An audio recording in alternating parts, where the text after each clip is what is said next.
crianças, e muitos conteúdos na área da matemática nós podemos trabalhar dessa forma.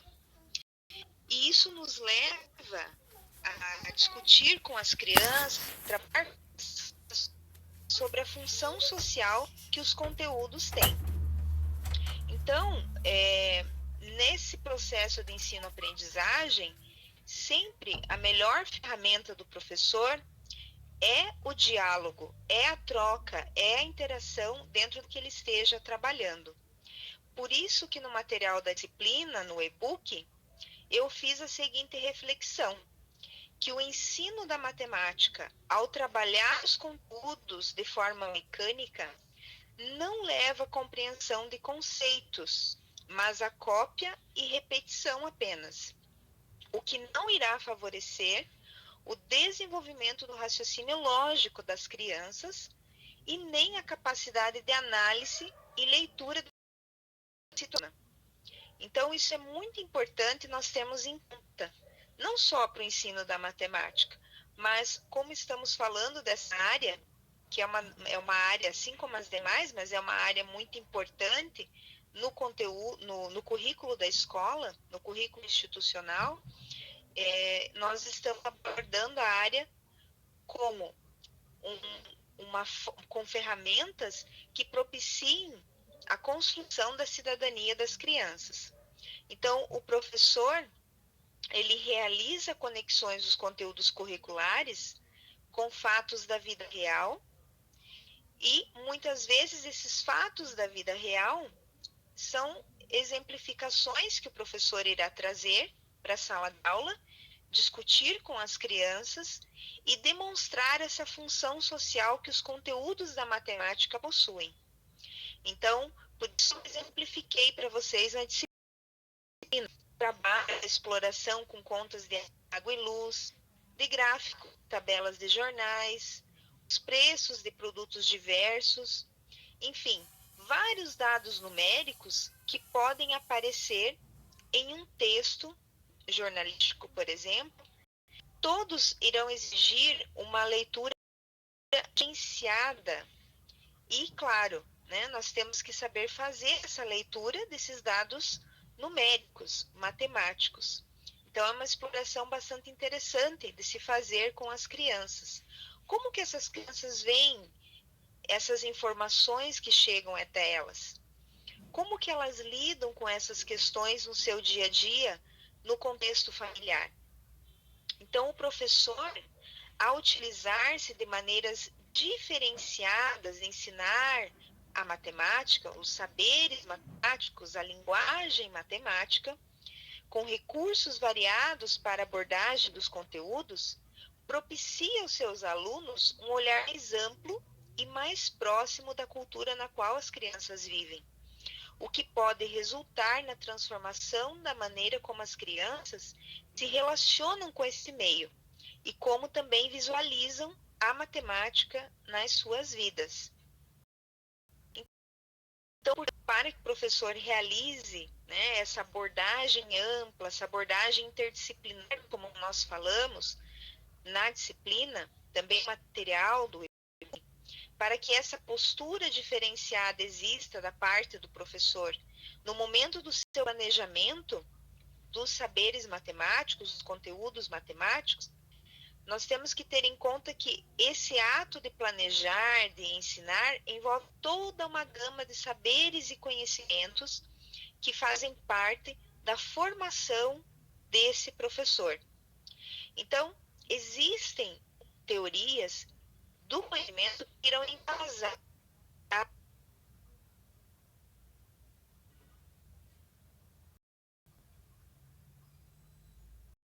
fazemos da forma A ou da forma B.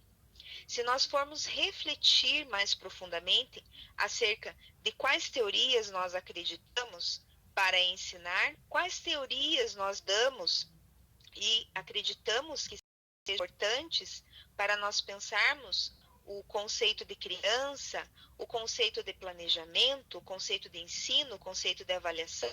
Se nós fizermos essa autoanálise, nós teremos bem claro quais são as teorias ou com as propostas pedagógicas que nós acreditamos com mais força. E com certeza nós imprimimos isso no nosso cotidiano, como professores. Também abordamos na disciplina, optamos nesse momento, nesta disciplina, pela epistemologia interacionista, ancorada no autor Becker, que fala sobre essa relação horizontal entre professores e alunos. Ou seja, onde o diálogo também, onde o professor, ele sistematiza os conhecimentos, né, traz os conhecimentos sistematizados para o seu trabalho pedagógico, o seu trabalho na sala de aula. Todavia, os saberes das crianças são muito importantes também estarem sendo, de alguma maneira, aproveitados nesse processo, relacionados com esses saberes sistematizados, com esses conhecimentos que fazem parte do currículo escolar. E nesse viés, nós podemos dar alguns exemplos, né, dentro da epistemologia interacionista, de teorias de grande expressão, como de Piaget, de Vygotsky e também de Paulo Freire. Também temos o entendimento na disciplina, trabalhamos o entendimento na disciplina, que as crianças e os conhecimentos com os quais elas estão se relacionando, né, estão no dia a dia de sala de aula, vão ser internalizados pelas crianças à medida que há um ambiente preparado pelo professor, de modo a ser um ambiente que propicie um contexto melhor ou um contexto adequado para o aprendizado.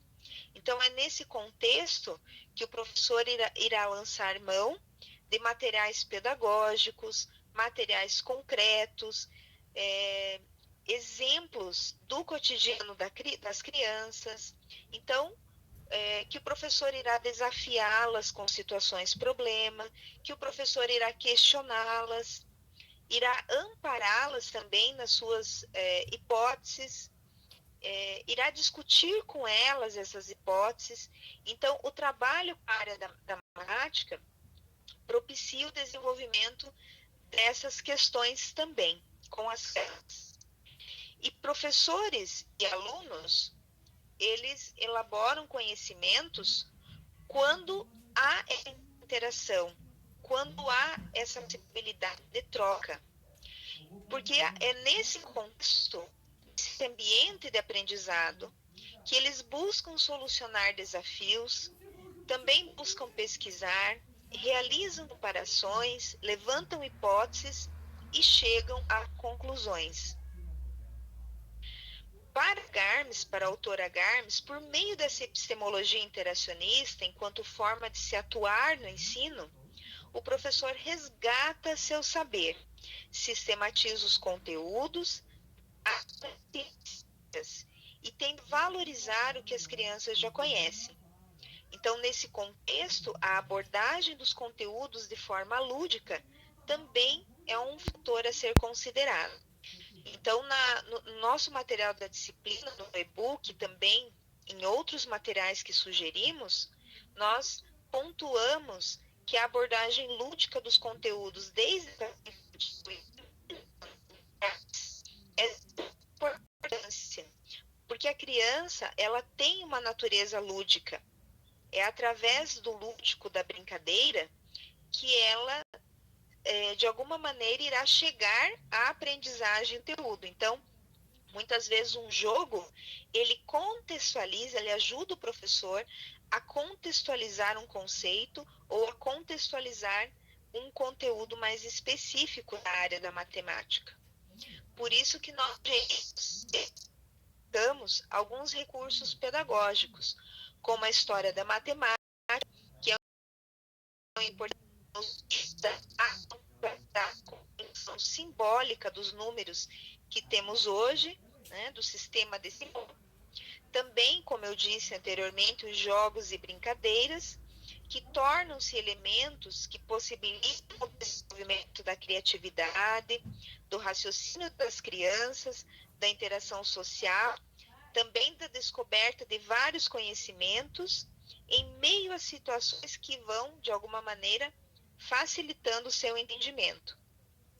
Também destacamos as situações problema que trazem ou exigem das crianças muita atenção,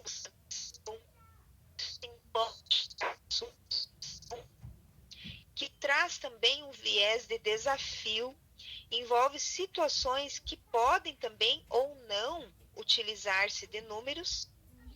E para Diniz é uma perspectiva metodológica interessante e importante dos professores estarem explorando desde a educação infantil, que tudo tem que ser adaptado à faixa etária, à condição das crianças. Então, é uma perspectiva metodológica, segundo alguns autores, que nos auxilia nesse processo de trabalho com os conteúdos. E não podemos esquecer também dos recursos tecnológicos, que são utilizados nas escolas por meio de jogos educacionais, que estão atrelados à tecnologia, quando são utilizados por softwares ou aplicativos que permitam, então, a sua exploração. É muito importante nós destacarmos que todo jogo ou material utilizado nas salas de aula tem que ser bem conhecidos anteriormente pelos professores, para que eles possam atrelá-los ao seu planejamento e relacioná-los às demais atividades com foco nos conteúdos do estudo. De forma nenhuma nós podemos chegar na sala de aula e trazer um material que nós não conhecemos e não sabemos como explorá-lo. É importante que nós pesquisemos, adequar às necessidades das nossas crianças, das turmas nas quais nós trabalhamos, para que esse material ele possa servir de base a novos conhecimentos, a exploração de novos conhecimentos, e não sim algo decorativo, digamos assim. Então, essa discussão da abordagem dos conteúdos, utilizando recursos, numa perspectiva, né, é uma atitude por parte do professor.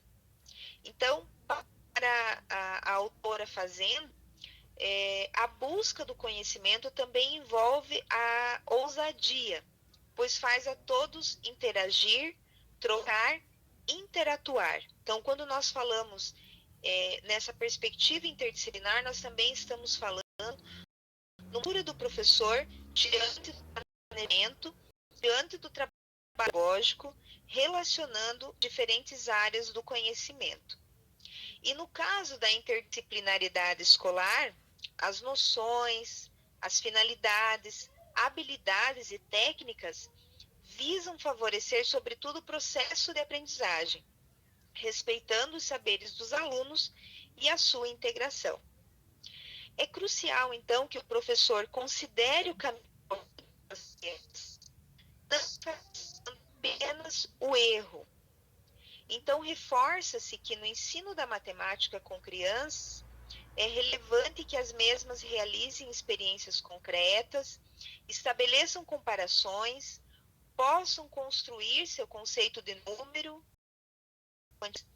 e, por meio disso, cheguem a ser autônomas na resolução de situações-problema, que contextualize, de alguma maneira, contextos da vida diária. Já a matemática na educação infantil, nós vemos essa linguagem matemática do enfoque mais lúdico, mas sem deixar de ter também o foco nos conhecimentos voltados à área. Então, as práticas das crianças contarem quantos meninos, quantas meninas, contar objetos, agrupar peças por tamanho, cor, forma, como é o caso dos blocos lógicos que nós exploramos no vídeo, montar figuras, peças do Tangram, contar letras do seu nome, entre outros exemplos que eu poderia citar, promovendo pouco a pouco a quantificação, o agrupamento, a classificação, que são conceitos matemáticos vivenciados de maneira espontânea e lúdica pelas crianças.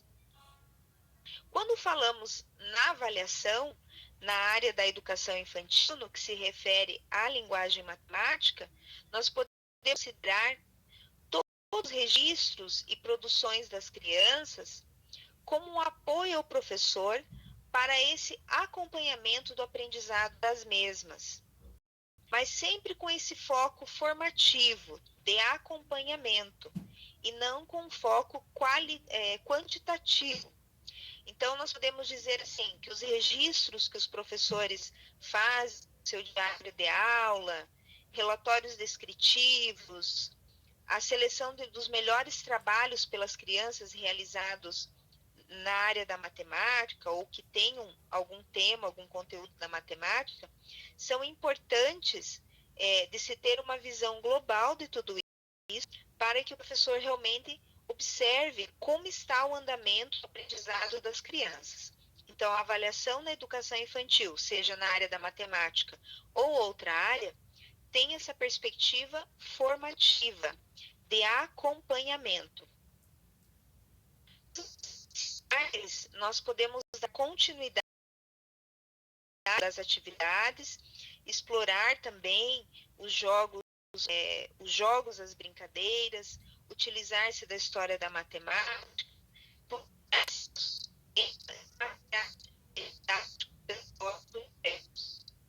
Então, há um aprofundamento dos conceitos que foram trabalhados anteriormente na educação infantil, e isso vai se aprofundando e se ampliando nos anos iniciais. As crianças dos anos iniciais, ao serem incentivadas a buscarem respostas às soluções, mesmo com os erros presentes, entre aspas, esses erros, podem avançar, retomar, reorganizar o seu pensamento, tomando conhecimentos já internalizados como base para alcançar outras situações problema, mas com maior complexidade. O planejamento e a avaliação, eles andam juntos também nos anos iniciais. Então, sempre que o professor irá planejar alguma situação de ensino-aprendizagem, ele pode já pensar em instrumentos para esse acompanhamento do entendimento, do desenvolvimento das crianças. Então, as práticas pedagógicas oriundas de um planejamento, que sempre é intencional, com objetivos a alcançar, quanto ao aprendizado dos conteúdos matemáticos, requerem uma avaliação constante por parte do professor, a qual tem a característica formativa, que acompanha o processo como um todo. Então, nos anos iniciais, embora tenhamos momentos pontuais em que há uma necessidade de atividades avaliativas mais formais e que pontuem também, de alguma forma, nós não podemos esquecer dessa perspectiva formativa, também de acompanhamento das crianças. Então, nós temos que lançar mão de vários instrumentos avaliativos para que possamos ter uma visão mais geral, mais global de tudo aquilo que foi trabalhado num bimestre, né, ou durante um semestre, caso se queira ter uma visão um pouco mais ampla do processo. Então, podemos iniciar nesse momento um espaço para as dúvidas, os comentários ou algumas sugestões, enfim, que vocês queiram estar destacando, estar perguntando, e eu estou aqui à disposição de todos vocês, tá bem? Então,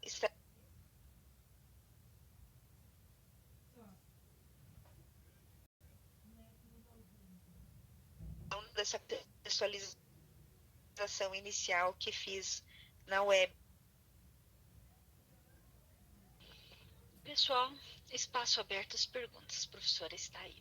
Professora Sandra, eu tenho um pequeno comentário, uma pequena pergunta sobre a avaliação. Hoje temos processos, já tem uma pergunta da Joelma lá, né? Tá, vou passar para o professor a pergunta da Joelma. Sim, olha lá. Viu? Vou passar essa pergunta, é melhor, né? Só um minuto.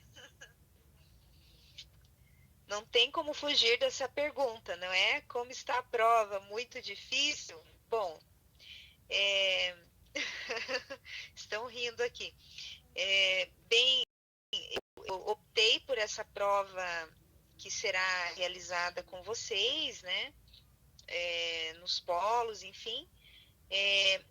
Eu fiz questões, um banco de questões, e eu acredito que, assim, todas as questões que eu organizei para essa prova final da disciplina, elas estão embasadas tanto no e-book que eu escrevi especificamente para a disciplina, quanto em algumas visões, noções que foram das unidades de autoestudo.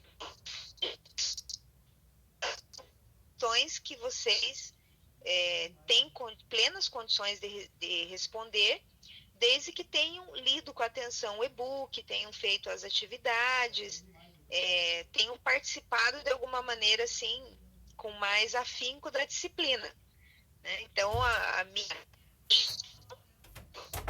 Vocês leiam com atenção o e-book, façam algumas anotações e, claro, assistindo os vídeos, alguns textos complementares, vocês terão uma boa noção da disciplina como um todo para respondê-las. Então, não tem nada de muito complexo, porque não tem nada que eu questionei na prova, nas questões da prova, que não estejam nas unidades de autoestudo. Tá bem? Professora, mais alguma pergunta, pessoal? Estamos aqui. Professora, eu só tenho uma curiosidade. Hoje se mudou os processos de entendimento no seguinte sentido, foi incluído a TI, a tecnologia da informação. Como isso daí, nesse contexto cognitivo, lá nas séries iniciais, sendo que às vezes a gente entende que a forma lúdica de brincar que eu vou, uma pergunta assim que a gente sente muito assim, nós não somos da geração que teve acesso à tecnologia, né? E é uma forma diferenciada de aprendizagem. Hoje a gente vê as crianças, elas estão conectadas, às vezes elas estão prestando atenção, a pessoa que está falando com o ouvido, os olhos estão no computador e ainda ela está ligada a uma terceira atividade. É um processo de você aprender a trabalhar esse cérebro, isso daí, na escola, e quanto mais você estimula a criança, consegue, por exemplo, como você falou de brincadeira, de mostrar joguinho, de interacionar, de descobrir o tangram, o triângulo, ela aprende com mais facilidade da visão concreta, como você falou. Pega o joguinho, mostra para ela, né? E ela vai formando as associações cognitivas de aprendizagem em casa, na escola e assim vai. Com a tecnologia foi mais ou menos assim, né? Porque eles receberam o celular e o tablet. Hoje é muito comum você ver uma criança de 2 anos, 3, já com tablet lá com o dedinho, né? É um processo que ela entrou na vida dela com a advinda à tecnologia. No meu ponto de vista humilde, é um processo que desenvolveu, certo? Então, quer dizer que... Então, Patrícia, é uma pergunta bastante complexa, porque nós estamos aprendendo e, digamos assim, não só aprendendo a lidar com essas tecnologias, com esses recursos tecnológicos, porque no ensino da matemática existem, sim, muitos softwares, né, muitos jogos que podem ser trazidos para as salas de aula. Agora, uma grande dificuldade que nós temos nas escolas públicas, de modo geral, é você ter um laboratório trazer esse recurso tecnológico para a sala de aula. Mas nós não podemos pensar só no computador como uma tecnologia. Nós podemos sim estimular o raciocínio lógico matemático das crianças através desses outros recursos que eu citei, né? Então, quando você vai trazer um jogo, ele pode até ter um software, mas antes você tem que explorar na sala de aula. Você pode trabalhar com os blocos lógicos no software, mas antes elas têm que conhecer o material concreto, blocos lógicos, e explorar os seus atributos. Tem uma questão aqui. Sobre o resumo dos 3 artigos da atividade de pesquisa. Como realizar? Então, eu recebi muitas mensagens a respeito disso. A questão é, primeiro, selecionar esses 3 artigos. Segundo, fazer uma leitura de cada artigo e fazer uma pequena síntese. Tem lá na unidade referente a essa atividade as orientações de quantas páginas, que temos que colocar referência ao final, né, de cada artigo, citar o autor do artigo ou autores nos quais nós estamos nos embasando, né? Então, fazer uma síntese de cada artigo e, ao final, uma pequena reflexão, digamos assim, o que é que você aprendeu com a leitura desses materiais sobre o ensino da matemática, porque eles devem estar voltados ao ensino da matemática para crianças e não devem ser materiais já postados na disciplina mínima, nas unidades de autoestudo. Tem que ser artigos, desculpem, tem que ser artigos diferentes, certo?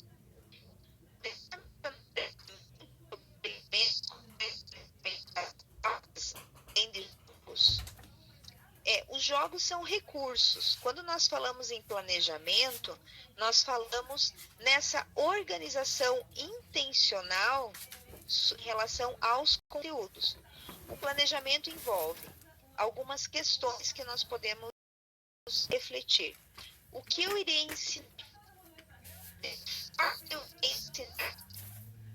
que irei ensinar ou trabalhar? E de que forma eu irei avaliar? E com que recursos? Então, as aulas em si, elas são descrições de um planejamento. Então, nós temos que pensar sempre, como eu mostrei no vídeo com o roteiro didático para vocês, nós temos que pensar sempre quem são as crianças com as quais eu trabalho, que conteúdos eu estou trabalhando ou irei trabalhar, a metodologia que eu irei empregar, quer dizer, o como eu irei fazer, desenvolver essa aula, que atividades eu irei trabalhar, que instrumentos avaliativos eu irei pensar para, de alguma maneira, acompanhar esse aprendizado das crianças. E também com que recursos, né? Com que meios. E os jogos, ou as situações problema, ou qualquer material didático concreto que vocês queiram utilizar nas aulas da matemática, eles serão um recurso para vocês explorarem a partir deste material, a partir deste jogo específico. Existem algumas indicações também que quando nós trabalhamos algum material com as crianças, é importante que nós, antes de explorar com si ou alguns conceitos matemáticos, que nós expliquemos, mostremos para as crianças como é esse material, qual é o objetivo desse material, que elas conheçam, que elas possam explorar também, talvez em pequenos grupos, né? Fazer uma espécie assim de uma rodada de vamos conhecer o material que nós iremos utilizar na aula, né? E aí você vai seguindo com os procedimentos necessários para se explorar as questões pedagógicas, né? E conteúdo mesmo específico em relação a esse material didático. Então, a ideia é explorar da melhor forma possível. estão falando aqui sobre questão de ensinar tabuadas para as crianças, né?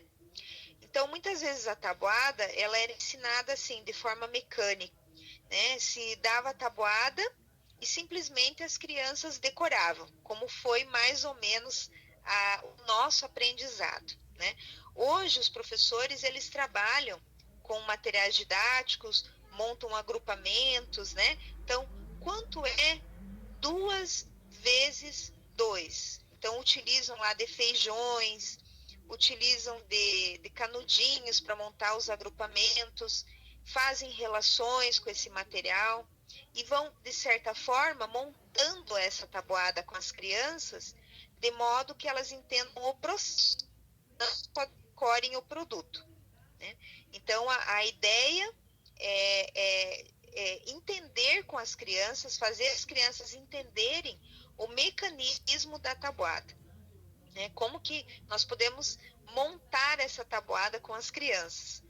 Então, entendendo o mecanismo, depois sim, pode-se trabalhar também a questão, né, do uso dessa tabuada, em que situações nós utilizamos, né?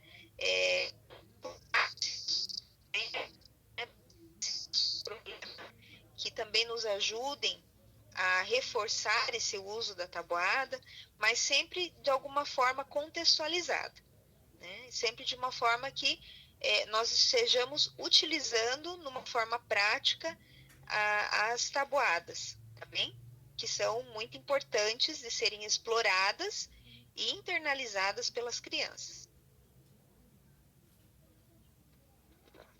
Pessoal, mais alguma pergunta? Mais alguma dúvida sobre a disciplina da professora Sandra?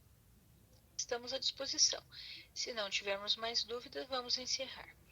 Sobre a tabuada, tem um lápis que tem tudo escritinho a tabuada, né? Nunca me esqueço que eu ganhei da minha mãe, ela falou assim: Patrícia, vou te dar um lápis que tem a tabuada, é mais fácil que eu te ensinar. Tá? Pessoal, essa web com a professora Sandra foi muito agradável. A professora Sandra sempre muito elegante nas suas explicações, né? Espero que vocês tenham gostado, tanto da disciplina como é verdade, não vale, né? Mas é mais fácil. Legal o negócio, né? Exatamente, ou a régua.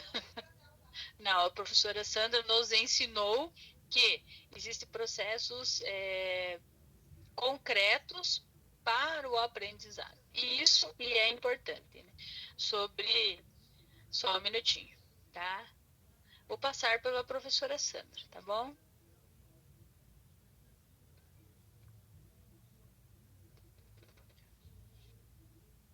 Então, a questão da Base Nacional Comum Curricular, nós teremos que, de alguma maneira, entender, né, primeiramente, como é esse documento, o que esse documento diz. Na minha visão, nós temos que também conhecer as crianças com as quais nós trabalhamos. Elas têm condições de realizar todas as operações com essa idade? Esse é um questionamento, né? Qual é a realidade das nossas crianças? Qual é a realidade da minha escola? Então, eu não posso antecipar certos conteúdos se há conteúdos base, certo? Que elas ainda não aprenderam. Então, eu acredito que esse é o principal questionamento. Nós temos que conhecer bem, estudar bem esse documento para fazermos a nossa análise crítica desse documento. E, principalmente, analisar o contexto onde nós estamos. Como eu disse, sempre partir da concepção que eu tenho de criança, quem são essas crianças, em que nível essas crianças estão, o que elas precisam aprender. Nós não podemos antecipar conteúdos que elas ainda não têm um conteúdo anterior.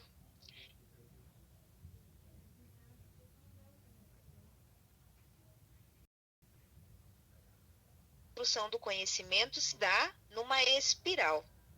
E como espiral, nós podemos ver assim, há conteúdos que ainda não estão assimilados, não são conhecidos pelas crianças e que não podem servir de base a outros que farão relação com estes. Então, nós temos que pensar nisso, na questão de que nós temos que ensinar conteúdos de forma que deem suporte para as crianças aprenderem outros mais complexos. Eu acredito que se nós tivermos esse critério bem definido, nós saberemos lidar com as prerrogativas que esses documentos oficiais estão prevendo, mas que de fato é uma base nacional comum curricular para todo o Brasil, sem olhar a especificidade de cada estado, de cada município. Então, por isso que na formação continuada nos municípios, as discussões nas escolas, nas instituições educacionais, elas serão muito importantes para vocês estarem adequando essas questões que nem sempre estará próximo a um contexto no qual nós estaremos atuando, tá bem? Então, vamos dizer assim, que esse documento é um norte, mas não deve nos engessar. A nossa prática não deve ser engessada ou só guiada por ele, tá?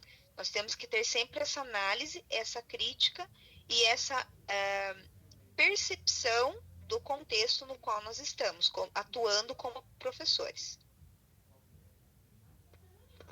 Obrigada, professora Sandra, tá? Obrigado pela presença de vocês, tá?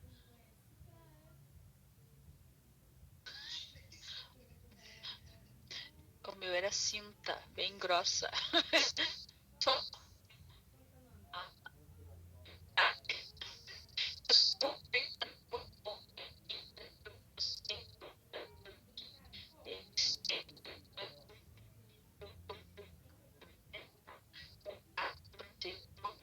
Prova de teoria e metodologia de ensino de matemática. O professor disse que vai fazer a prova bem difícil, né? Mas eu já falei que vou mandar um lápis para vocês, tá? Da tabuada, tá? Um beijo a todos, tá? Então, muito obrigada. Ficará gravada sim a web, tá bem?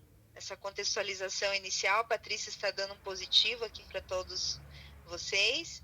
Então, agradeço a participação, as perguntas, acredito que foi bem importante, bem agradável. Para mim sempre é um prazer esses momentos que nós nos aproximamos dos alunos, né? Seja por meio de uma mensagem, seja por meio de uma web, e espero encontrá-las em outros momentos também, em outras disciplinas do curso. Então, boa noite aos alunos e alunos de Lapa, Apucarana, Prudentópolis e Laranjeiras do Sul. Então, todos uma ótima semana, bons estudos e muito boa prova. Muita sorte e leiam bastante o e-book, tá bem? Um abraço.